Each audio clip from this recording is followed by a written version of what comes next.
তারা বলে ভালোবাসা নাকি টাকা দেখে না, কিন্তু এই সমাজটা দেখে।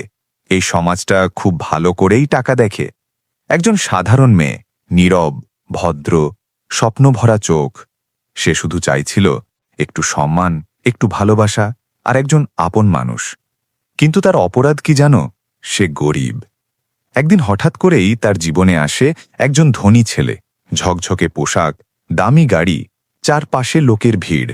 সবাই ভাবে এই মেয়ের ভাগ্য খুলে গেছে। কিন্তু কেউ জানে না ভাগ্য খুলতে গিয়ে তার বুকের ভেতরটা কতটা ভেঙে যাচ্ছিল। ভালোবাসার নামে তাকে অপমান করা হয়, তার অনুভূতিগুলোকে খেলনা বানানো হয়। সে কথা বললে বলা হয়, তুমি কে, তোমার কি আছে? আর সে চুপ করে থাকে, কারণ গরিব মানুষ চুপ থাকতেই অভ্যস্ত। একদিন সেই ভালোবাসাই রূপ নেয় নিষ্ঠুরতায়। অপমান, আঘাত, অবহেলা সব একসাথে নেমে আসে তার জীবনে। সে কাঁদে, কিন্তু তার কান্না শোনার কেউ থাকে না। ঠিক তখনই গল্পটা মোড় নেয়। যে মানুষটাকে সবাই তুচ্ছ করেছিল, যাকে কেউ পাত্তা দেয়নি, সেই একদিন দাঁড়িয়ে যায় তার পাশে।